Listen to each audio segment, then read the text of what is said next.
everyone. This is Michael. I'm here with Kara Frazier. Glad to be talking with you. Thanks for having me. Yeah, well, the what we're going to be doing is talking about the playlist that we have is Eclectic Roots Groove playlist, and I was listening to. Actually, let's go back a little bit. How we met. So we met at the with the Blue House Band. Yep.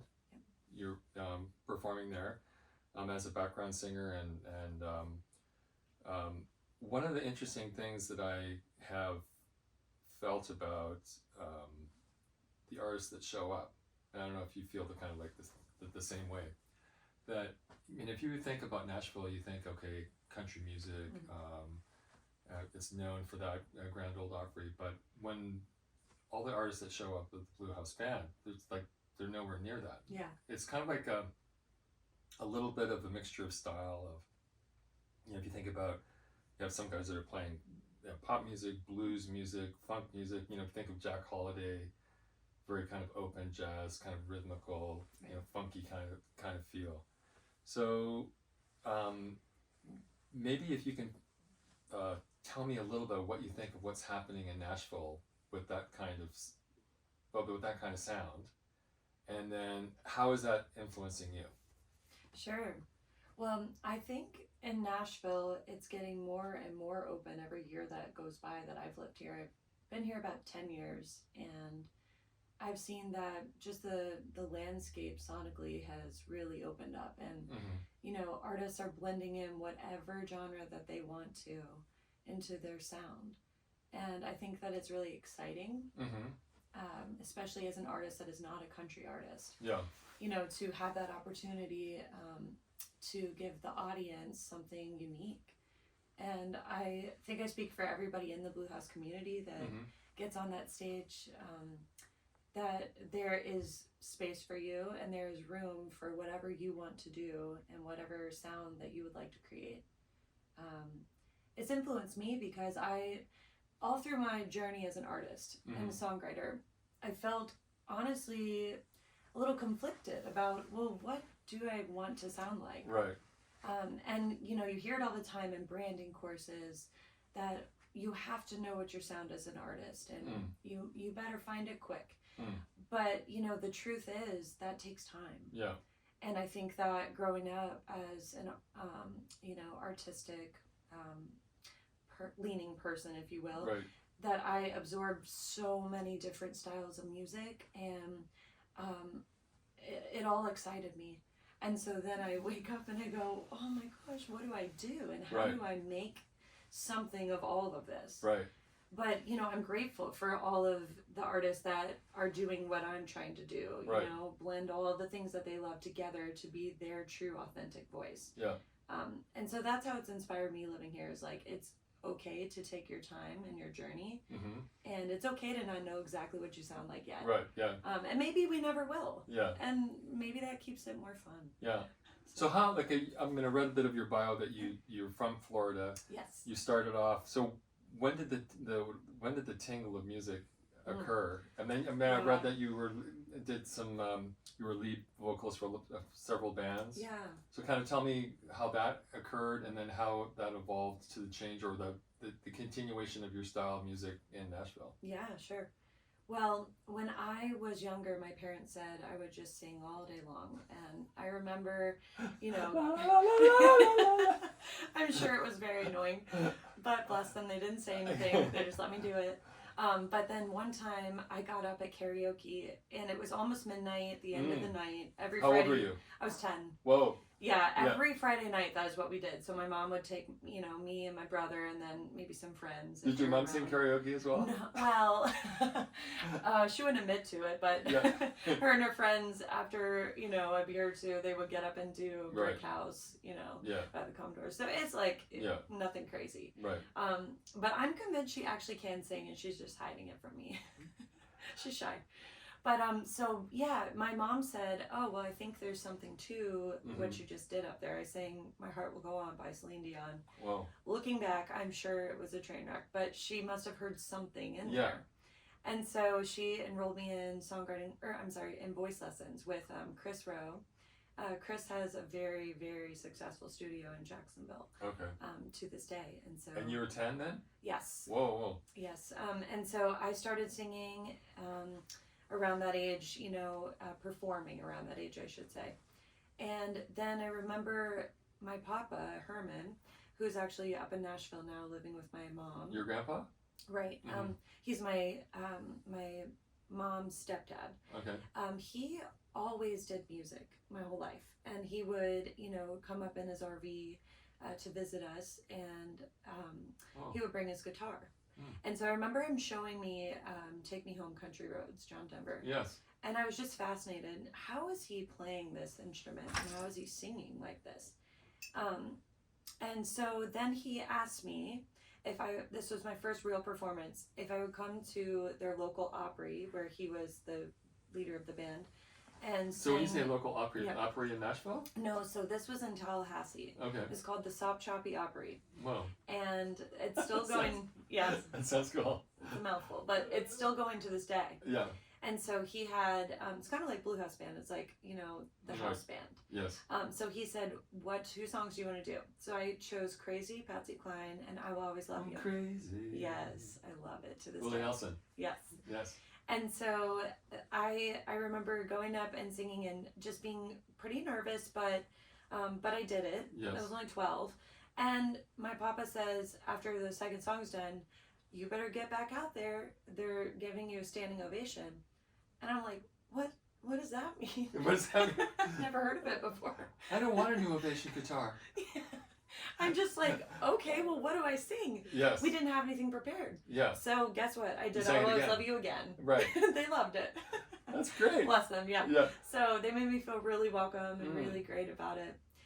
And then from there, about 14, I bought my little Bose speaker. Yes. And my mom would go with me to local bars and restaurants, and I would sing to tracks.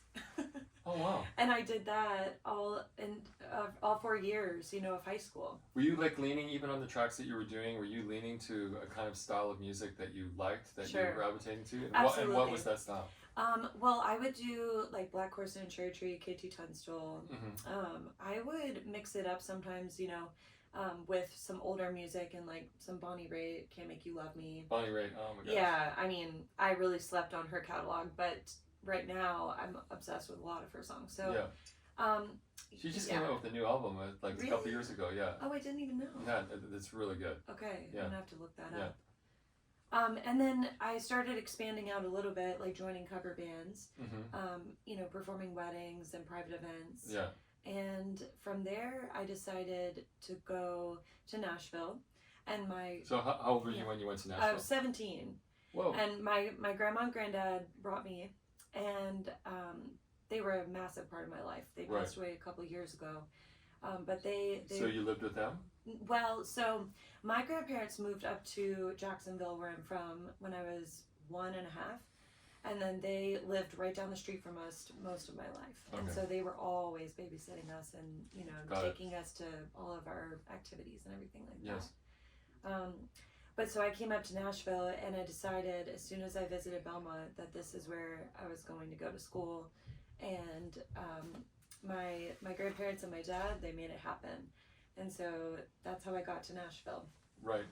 And then you went to Belmont? When did you go to Belmont? Mm-hmm. Well, I went to Belmont 2014, and I graduated in 2017. Okay. Mm-hmm.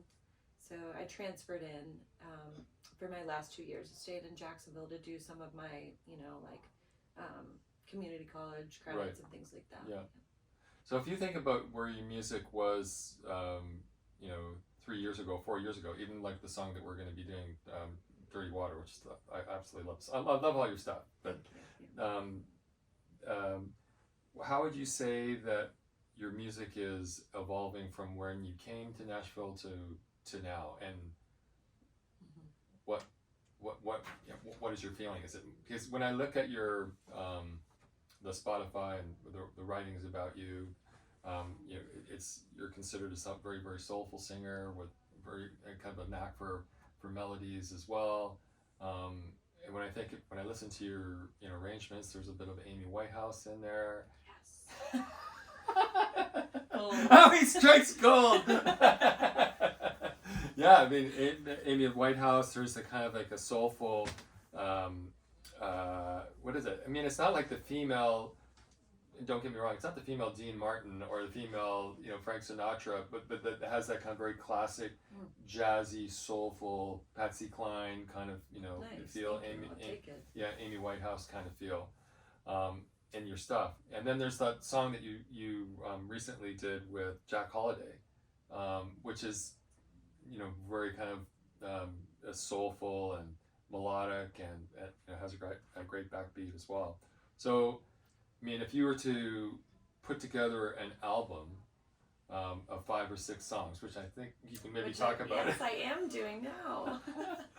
What is the encapsulated, groove or sense that you're moving in? And Sure. Well, I think to answer your question, as I've gone through my journey as a songwriter, I've realized that I want, above all else, to say something important in my songs. Yes. So I think that that's my number one priority, regardless of what the song landscape is. Right. Is that I really do pour my life experiences into my music, and my hope is that as I mature in my writing, that will only continue to grow and get better and better. That skill. But I would say maybe my music's gone in a more organic direction as I've gotten older and just realized like what I really love. When you say organic, what do you mean by that? So meaning that as an artist, I don't have to have a pop production or pop elements in my music in order for it to be something that people want to listen to or something commercial enough. Yeah. There's and because when I listen to actually I want to ask you another question, then we'll get into Dirty Water. And this might sound like a really bizarre and weird question, but like, so if Santa Claus was here, and this isn't Jeannie that's giving Kara what she wants from a career standpoint. Yeah, sure. Okay, but so we'll call it Santa Claus. So if Santa Claus is here and Santa Claus said, okay, Kara, you get to have anything that you want musically, what would that be? Ooh. A soul-moving performance. A soul-moving performance. For the listener. Yes.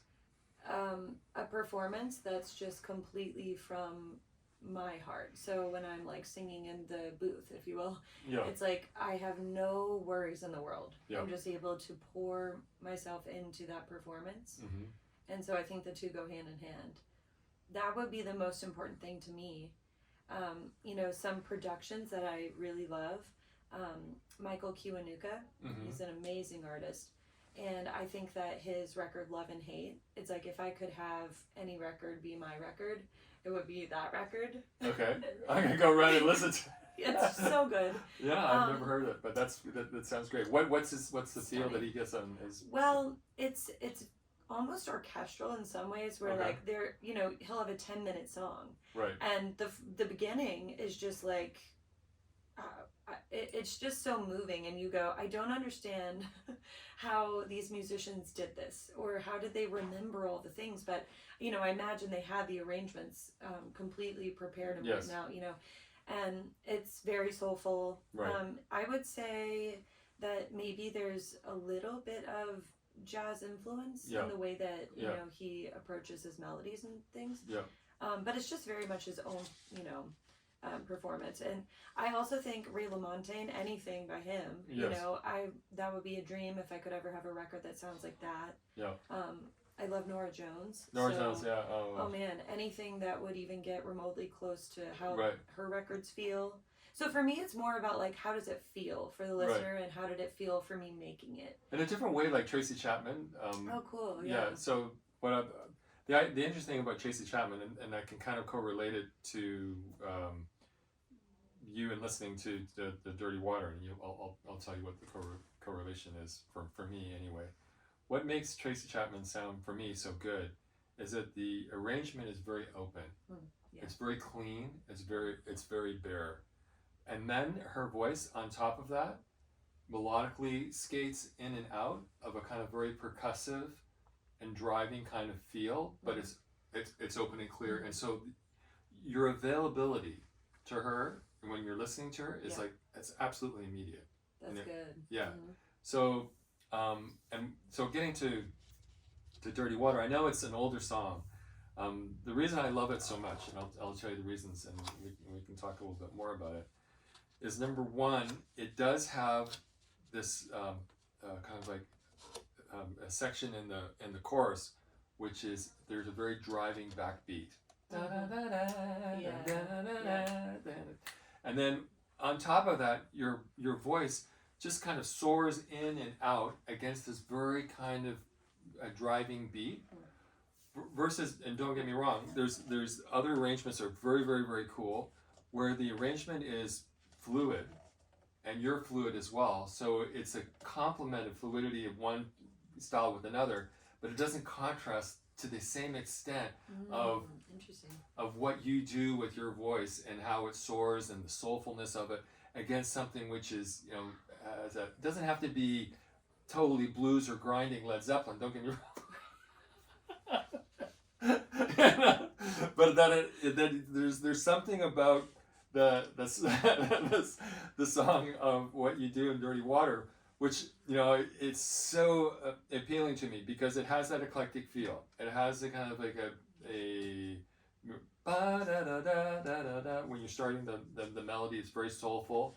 It kind of then builds up, and then it just grinds into this wonderful backbeat with drums that are there, which then you can kind of, you know, move along. And it's so kind of eclectic in style for me because it has that quality of your soulful voice, kind of like a driving, almost like a bluesy feeling, but it's not blues.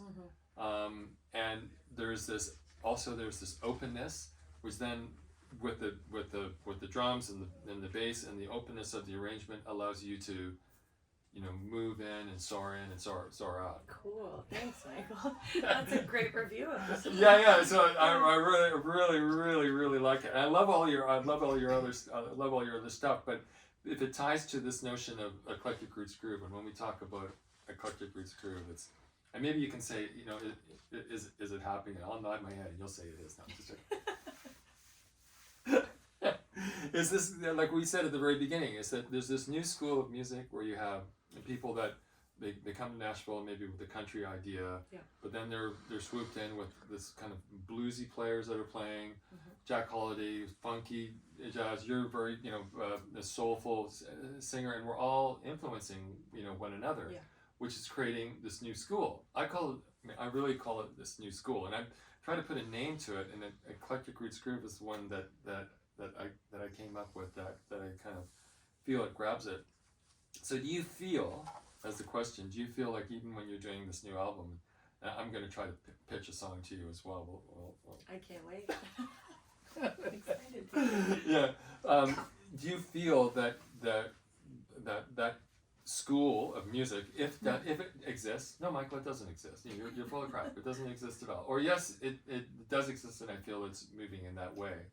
What are your thoughts? And then we'll talk more particularly about the song. Well, what's funny is the first time that you ever told me about this idea, we were at Blue House Studios, and I was singing background vocals on one of your songs that day. And I remember it so clearly because I was having a rough morning. It was like raining hard, and I had to get I had been in an accident. And I had to get a rental car that morning. Right, I remember. And it smelled like cigarettes, and it was just like one of those days that you're like, God, please help me to get through this day. And so I go in, and then you start talking about this, and it was like, oh, maybe that's what I've been looking for to describe my music my whole entire you know, journey through this. I'm like, that is exactly what makes sense for so many artists in this town, but we didn't know what to call it, so there was no, you know, phrase that him had coined yet. So I think it's awesome, and I feel like I really resonate with that. Oh, good. Yeah, it's really good. Yes. So yeah, and you know, I will just add this too. Sure. When you're talking about Dirty Water, it's so interesting to me because I remember when I was recording those vocals, I was way newer to recording. I had just gotten out of college, and I was not very confident in my voice yet. I was like, oh, I don't really know what I'm doing in here, but Right. I'm just gonna sing this and go for it. And I think it was like just like reckless abandon, like whatever happens here happens, and we're gonna throw paint at the wall and see what sticks. Yeah. And it's so fun for me as an artist and a writer, and it's so like touching and humbling, because when you said to me, well, do you want to do an interview about your song Dirty Water, I'm like, oh, that old thing. I'm like, oh, I don't even remember. That's so insulting. I want to talk about I love or notice or all my other songs. Not insulting by any means, just surprising, where I go, well, I should go listen to it so I can remember what to even say about it. Yeah. And I went back and I listened and I went, oh my gosh, Michael has a point. There is something to this. Right. And it was a certain time where, yes, I was way less experienced, if you will, just hours-wise in the studio, way less confident to sing, but I did it. And it's something that I think that I'm proud of. And so thanks for reminding me of that. Yeah. No, it's great. And just a little bit on the words. I mean, we've talked a little bit about. For me, it sounds like a very redemptive song. Yes. It's about redemption. It's about that you've gone through life, and there's certain things that you maybe aren't proud of, but at the same time, you feel like you go to a place where you can get washed and brought down in the water, and then what you were before is left behind. So. I mean, not to put you on the spot, but is that kind of like a tiny bit faith-based song? Definitely. And your way of really sending a strong message in a completely artful way. I mean, I think it's so available when you listen to it. It's not like it's not in your face, but at the same time, it's super honest. And so, can you kind of talk a little bit as to where you were when you wrote that song, and how is what you wrote then going to be moving forward into this next project of your album? Yeah. So I remember when Mike Robinson, that I wrote this with and that produced the song, when we were sitting down to write it, I wanted to write about the idea of baptism. Right. Because at that point in my life, I had just come out of college, and it was a really dark time for me emotionally. Mm-hmm. Because I didn't know what I was doing. And even to this day, I think back on it, and I can't think of any other way that I got through that time other than my relationship with God. Yeah. Because it's so hard, I think, as a young artist that, isn't making money at it yet, to go, how am I going to make this dream come to life? Right. And I remember thinking, oh, I feel so guilty because all of my effort and all of my time is going into this music dream. And although my family is very supportive, I feel like I'm not giving them my best, and I'm not giving them enough time. And so that's where verse 2 really comes in, same old song and dance. Right. Let's look at the lyrics here so I don't forget my own lyrics. Yeah, so it goes, and you've always believed it, and I've fallen in. Same old song and dance starting over. Yeah, same old song and dance starting over. Say I'll fight for you this time, and you always believe it. Yeah. Then I get selfish and I fall in. I'm only sorry for the pain that I'm causing, but you'll forgive me.